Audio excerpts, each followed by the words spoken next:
तसव्वुर करें, एक कंपनी जो सिर्फ कारोबार करने आई थी वो आपके मुल्क की मालिक बन जाए और आपके हुक्मरान सिर्फ नाम के रह जाएं और अवाम अपने ही वतन के अंदर गुलाम बन जाएं। ये कोई अफसाना नहीं बल्कि बरे सगीर की असल तारीख है।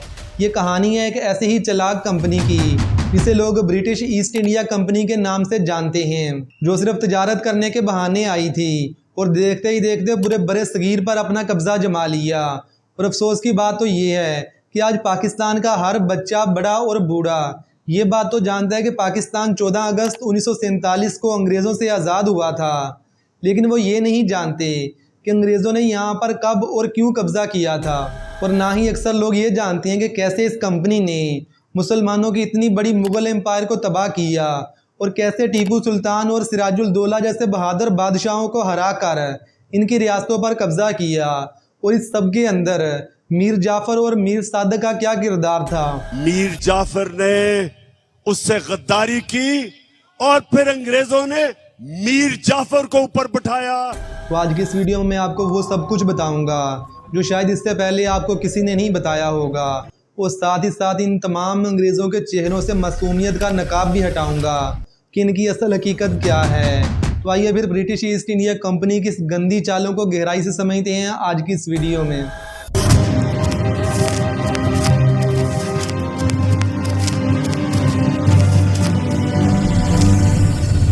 और फिर 1498 में वास्को डे गामा, जो कि यूरोप के एक कंट्री पुर्तगाल का एक शहरी था, वो मसाले ढूंढते हुए समंदर के रास्ते हिंदुस्तान आया। तो इस तरह वास्को डे गामा वो पहला यूरोपीय शहरी बना जो सबसे पहले हिंदुस्तान आया था।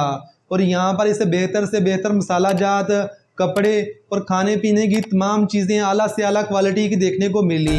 21 अप्रैल 1526 में एक 43 साला मुगल ज़हीरुद्दीन बाबर ने इब्राहिम लोदी को शिकस्त देकर हिंदुस्तान के अंदर अपनी सल्तनत कायम की, जिसे आज हम मुग़ल एम्पायर के नाम से जानते हैं। और इस एम्पायर को अगर हम आज के हिसाब से देखें तो इसके अंदर पूरा पाकिस्तान, हिंदुस्तान, बांग्लादेश, भूटान, नेपाल, ईरान और अफ़गानिस्तान का भी कुछ हिस्सा इसके अंदर शामिल था। और इसका टोटल एरिया तकरीबन 40 लाख मुरब्बा किलोमीटर बनता था। मुग़ल एम्पायर का कैपिटल आगरा में था और इस वक्त ये पूरी दुनिया का सबसे अमीर तरीन इलाका था, जहाँ पर सबसे ज़्यादा सोना, चांदी, तांबा, कॉपर और उसके अलावा खाने पीने की भी सबसे ज़्यादा वैरायटी इसी इलाके के अंदर मौजूद थी। और इसके बाद पुर्तगाली और डच तजारत के लिए हिंदुस्तान आने लगे और यहाँ से ये मसाला जात कपड़े वगैरह लेकर जाते थे और उनको यूरोप के अंदर अपनी मर्जी से बेचते थे। और फिर 16वीं सदी आने तक पुर्तगालियों और डच की मोनोपोली पूरे यूरोप के अंदर फैल चुकी थी और आहिस्ता आहिस्ता इन लोगों ने चीज़ों की कीमतें 4 से 5 गुना बढ़ा दी, जिसकी वजह से पूरे का पूरा यूरोप इनसे परेशान हो गया था। और फिर 16वीं सदी के शुरू में कुछ ताजर लंदन में एक जगह पर इकट्ठा होते हैं और सब थोड़े थोड़े पैसे मिलाकर एक कंपनी बनाते हैं, जिसे वो नाम देते हैं ब्रिटिश ईस्ट इंडिया कंपनी। और इस कंपनी को बनाने के पीछे इनका मकसद ये था कि हिंदुस्तान में जाएंगे और वहाँ से सस्ती चीज़ें लेकर आएंगे और पूरे यूरोप के अंदर बेचेंगे, और इससे जो भी मुनाफा होगा तो जितने भी इस कंपनी के अंदर किसी के शेयर होंगे उस हिसाब से ये सब के अंदर बढ़ जाएगा। और फिर ये सारे लोग इकट्ठे होकर बरतानिया की मलका के पास जाते हैं और उनको ये सारी की सारी बातें बताते हैं और ये सुनकर मलका को भी इनका आइडिया अच्छा लगता है। और फिर 31 दिसंबर सन 1600 में बरतानिया की मलका एलिज़ाबेथ एक शाही फरमान जारी करती है कि अगले 15 सालों तक सिर्फ ब्रिटिश ईस्ट इंडिया कंपनी ही पूरे बरतानिया के अंदर से हिंदुस्तान में जा सकती है और वहाँ पर तजारत कर सकती है। कोई आम बंदा वहाँ पर जाकर तजारत नहीं कर सकता। तो फिर कुछ लोग बहरी जहाज़ लेकर 1608 में हिंदुस्तान में आते हैं। अभी इस वक्त यहाँ पर मुग़ल एम्पायर का बादशाह जहांगीर था और ये सारे के सारे लोग बादशाह के दरबार में हाज़िर होते हैं और यहाँ पर तजारत के लिए इनसे इजाज़त मांगते हैं। तो इस वक्त मुग़ल एम्पायर बहुत ही ज़्यादा अमीर थी और ये सारे के सारे लोग ब्रिटिश एम्पायर से आए थे, जो कि मुग़ल एम्पायर की निस्बत काफ़ी गरीब थी। तो इसीलिए बादशाह जहांगीर इनको इजाज़त देने से मना कर देता है और इन सबको वापसी भगा देता है। और फिर ये लोग वापसी आकर मलिका एलिज़ाबेथ को ये सारा वाक़या बताते हैं और कहते हैं कि अगर आप अपनी हुकूमत के किसी सफ़ीर को वहाँ पर भेजोगे तो हो सकता है कि जहांगीर हमें इजाज़त दे दे। हम सब लोगों को तो उसने वापसी भगा दिया है। और फिर 1612 में बरतानिया के सफ़ीर सर थॉमस रॉय हिंदुस्तान आते हैं और यहाँ पर मुग़ल बादशाह जहांगीर से मिलते हैं और इनको बड़े बड़े तोहफे देते हैं और ये अपनी बातों में इनको मैनिपुलेट करके यहाँ पर तजारत के लिए इजाज़त ले लेते हैं। और फिर ईस्ट इंडिया कंपनी अपनी सबसे पहली फैक्ट्री सूत के अंदर लगाती है, जिसे आज हम गुजरात कहते हैं। और ये फैक्ट्री आम फैक्ट्रियों की तरह नहीं थी बल्कि इनको प्रॉपर एक एरिया मिलता है और ये वहाँ पर कंस्ट्रक्शन करके अपना एक बड़ा किला बनाते हैं और उसके अंदर अपनी फैक्ट्री लगाते हैं ताकि यहाँ पर बाहर से कोई भी लूट मार करने के लिए नहीं आ पाए। और इनके जितने भी वर्कर थे वो सारे के सारे इसी एरिया के अंदर ही रहते थे और ये अपनी हिफाजत के लिए थोड़ी बहुत सिक्योरिटी भी बना लेते हैं। और फिर 1615 में बरतानिया का सफ़ीर दोबारा से मुग़ल बादशाह से मिलता है और इनसे टैक्स के अंदर थोड़ा रिलीफ मांगता है।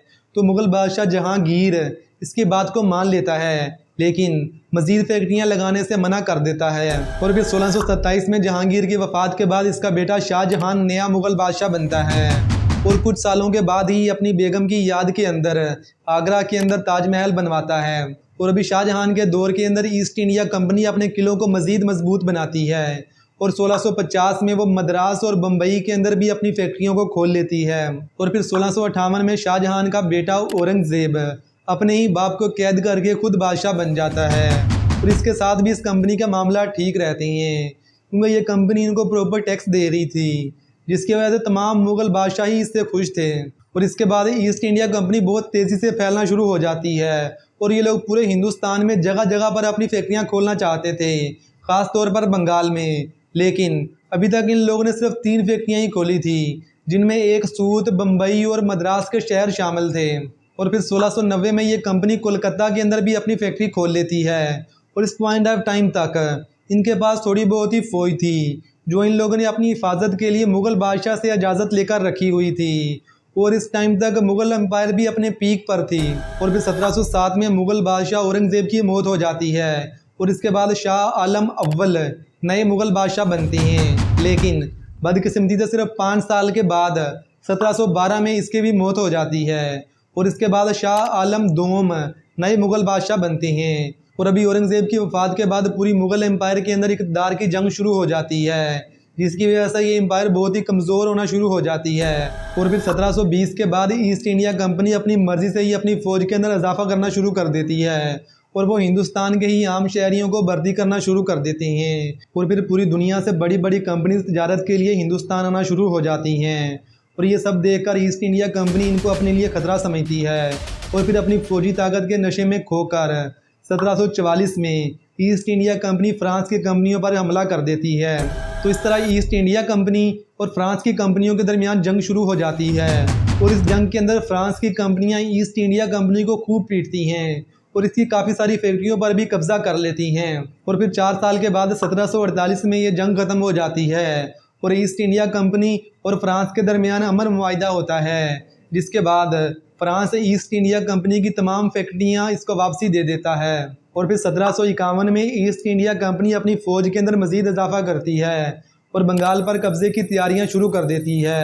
और फिर 1757 में बंगाल के नवाब सिराजुल दौला और ईस्ट इंडिया कंपनी के दरमियान एक बड़ी जंग शुरू हो जाती है। और अभी ईस्ट इंडिया कंपनी ये बात बहुत अच्छे से जानती थी कि वो सामने से नवाब सिराजुल दौला का मुकाबला नहीं कर सकते, इसीलिए इन्होंने सिराजुल दौला के commander in chief Mir Jafar को ख़रीद लिया और उसे लालच दिया कि अगर हम इस जंग को जीत गए तो हम तुम्हें बंगाल का नया नवाब बना देंगे। तो मीर जाफ़र भी लालच के अंदर आ जाता है और अपने ही नवाब सिराजुल दौला के साथ गद्दारी के लिए मान जाता है जिसकी वजह से ईस्ट इंडिया कंपनी नवाब सिराजुल दौला को इस जंग के अंदर मार देती है और मीर जाफ़र को बंगाल का नया कठपुतली नवाब बनाती है। तो भी बंगाल का ये पूरे का पूरा एरिया भी इसी कंपनी के कब्ज़े में आ चुका था और ये सब देखकर मुग़ल बादशाह को भी बहुत ज़्यादा गुस्सा आता है और वो 1764 में शुजाउल दौला और मीर कासम के साथ मिलकर ईस्ट इंडिया कंपनी पर हमला कर देता है। लेकिन इस हमले से इस कंपनी को कोई ख़ास फ़र्क नहीं पड़ता। लेकिन दूसरी तरफ मुग़ल एम्पायर बहुत ज़्यादा कमज़ोर हो जाती है और इसके साथ जो छोटी छोटी रियासतें थी वो अब अलहदगी का ऐलान कर देती हैं। तो इस तरह वहाँ पर जो पहले टैक्स आता था वो टैक्स आना भी अब बंद हो जाता है और बिलाखिर 1765 में ये जंग ख़त्म हो जाती है और मुग़ल एम्पायर और ईस्ट इंडिया कंपनी के दरमियान एक मुआहिदा होता है जिसे इलाहाबाद मुआहिदा भी कहते हैं। इस मुआहिदे के मुताबिक अब East India Company Mughal empire को 1 रुपया भी टैक्स नहीं देगी। सिर्फ इतना ही नहीं बल्कि उल्टा अब East India Company Bengal, Orissa और बिहार से टैक्स वसूल कर सकती है। तो इस तरह अब ईस्ट इंडिया कंपनी इन तमाम इलाकों से पैसा इकट्ठा करके बरतानिया भेजना शुरू कर देती है जिसकी वजह से ना सिर्फ ईस्ट इंडिया कंपनी बल्कि अब ब्रिटिश एम्पायर भी मजबूत होना शुरू हो जाती है और दूसरी तरफ मुगल एम्पायर आहिस्ता आहिस्ता कमज़ोर से कमज़ोर तर होती जाती है। और इसके बाद ईस्ट इंडिया कंपनी पूरे हिंदुस्तान के अंदर अपना अदालती निज़ाम बनाती है और किसानों की ज़मीनों पर कब्जा करना शुरू कर देती है, जिसकी वजह से बहुत सारे किसान भूख से मरना शुरू हो जाते हैं, ख़ास तौर पर बंगाल में। और फिर 1799 में ईस्ट इंडिया कंपनी ने मैसूर की रियासत पर हमला कर दिया। इस वक्त वहाँ का बादशाह टीपू सुल्तान था और ईस्ट इंडिया कंपनी ने टीपू सुल्तान के कमांडर मीर सादक को अपने साथ मिला लिया, बिल्कुल वैसे ही जैसे पहले सिराजुल दौला के कमांडर मीर जाफ़र को अपने साथ मिलाया था। जिसका नतीजा ये निकलता है कि टीपू सुल्तान भी इस जंग को हार जाता है और इसके बाद east India company Tipu Sultan को दो ऑप्शन देती है कि या तो तुम हमारे पालतू बन जाओ या मरने के लिए तैयार हो जाओ। तो टीपू सुल्तान यहाँ पर कुछ तारीखी अल्फाज कहता है कि शेर की एक दिन की ज़िंदगी गीदड़ की 100 साला ज़िंदगी से बेहतर है। तो ये सुनकर east India company Tipu Sultan को शहीद कर देती है और इसके बाद इस कंपनी के पास मैसूर, बहार, उड़ीसा, बनारस, मद्रास और उद पर भी मुकम्मल कब्जा कर लेते हैं। और सिर्फ इतना ही नहीं बल्कि सिखों की एम्पायर पर भी हमला करके उसको भी ये फतह कर लेते हैं। और इसके बाद ये कंपनी हिंदुस्तान के अंदर मौजूद तमाम छोटी छोटी रियासतों पर कब्जा कर लेती है या फिर उनके साथ इल्हाक कर लेती है, जिसकी वजह से यहाँ पर मौजूद तमाम लोग तंग आ जाते हैं।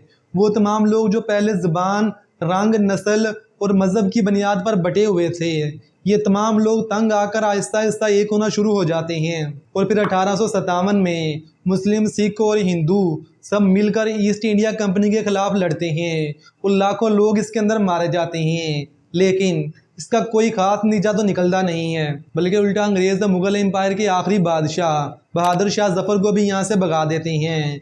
और इसके बाद बरतानिया हिंदुस्तान के अंदर ब्रिटिश ईस्ट इंडिया कंपनी को मुकम्मल तौर पर ख़त्म कर देती है और अब बरतानिया की क्वीन डायरेक्ट पूरे हिंदुस्तान पर हुकूमत करना शुरू कर देती है। और इसके बाद अंग्रेज़ पूरे हिंदुस्तान को लूट कर बाहर ले जाना शुरू कर देते हैं। आई होप कि आपको ये वीडियो अच्छी लगी होगी। अगर आपको ये वीडियो अच्छी लगी है और आप चाहते हैं कि मैं अंग्रेज़ों से आज़ादी पर भी ऐसी ही एक डिटेल वीडियो बनाऊँ, तो आप मुझे कमेंट सेक्शन के अंदर बता सकते हैं। अल्लाह हाफिज़।